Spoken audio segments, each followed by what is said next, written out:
54 tahun silam, salah satu kota di Indonesia ditetapkan sebagai daerah istimewa. Selengkapnya di Today's History.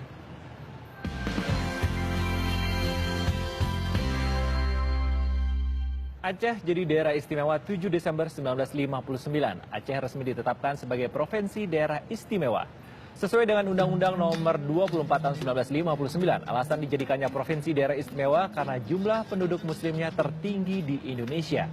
Dari Aceh, Islam berkembang sangat cepat ke seluruh Nusantara dan mendapatkan julukan seram di Mekah. Aceh juga pernah menjadi kiblat ilmu pengetahuan. Banyak mahasiswa dari berbagai penjuru dunia menuntut ilmu di Universitas Baitul Rahman. Selain itu, Aceh juga memiliki nilai historis yang kuat saat masyarakat Aceh sanggup menghadapi konflik perang berkepanjangan.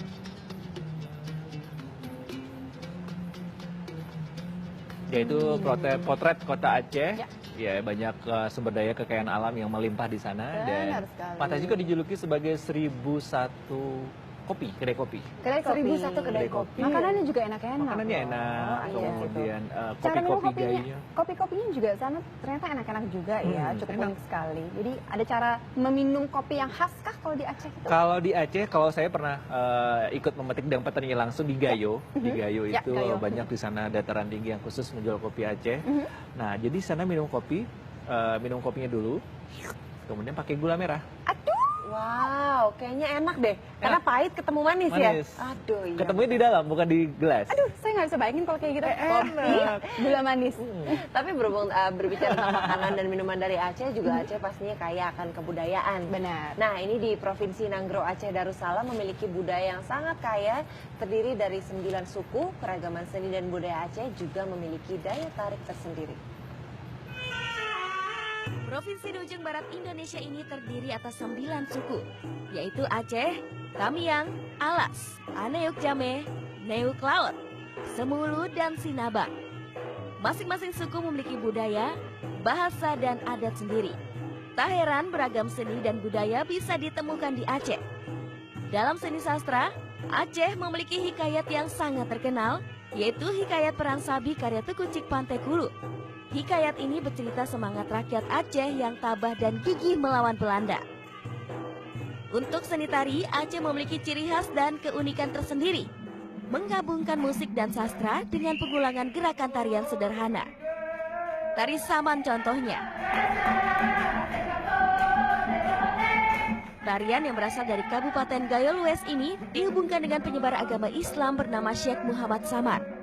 Tari Saman menjadi media dakwah, sekaligus pemersatu di kalangan masyarakat Gayo Lues.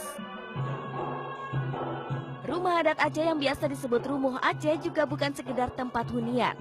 Rumah yang dapat bertahan ratusan tahun ini mencerminkan kedekatan masyarakat Aceh dengan Sang Pencipta. Memanjang dari timur ke barat, sebuah upaya masyarakat Aceh membangun garis imajiner dengan Ka'bah yang berada di Mekah. Ya, tari Saman itu memang salah satu tarian tradisional Aceh yang paling terkenal. Kalau mungkin teman-teman suka datang ke acara yang diresmikan, nah, biasanya di tarian pembuka tuh pasti ada tari Saman. Harus kompak ya, nggak boleh salah. Oh, itu dia esensinya tuh di situ. Tapi salah juga, UNESCO itu sendiri akhirnya menerapkan sebagai tari Saman. Itu UNESCO loh mengakui tari Saman itu tarian yang salah satu menurut UNESCO adalah tarian yang tercantik dan juga merupakan seni budaya Indonesia. Betul.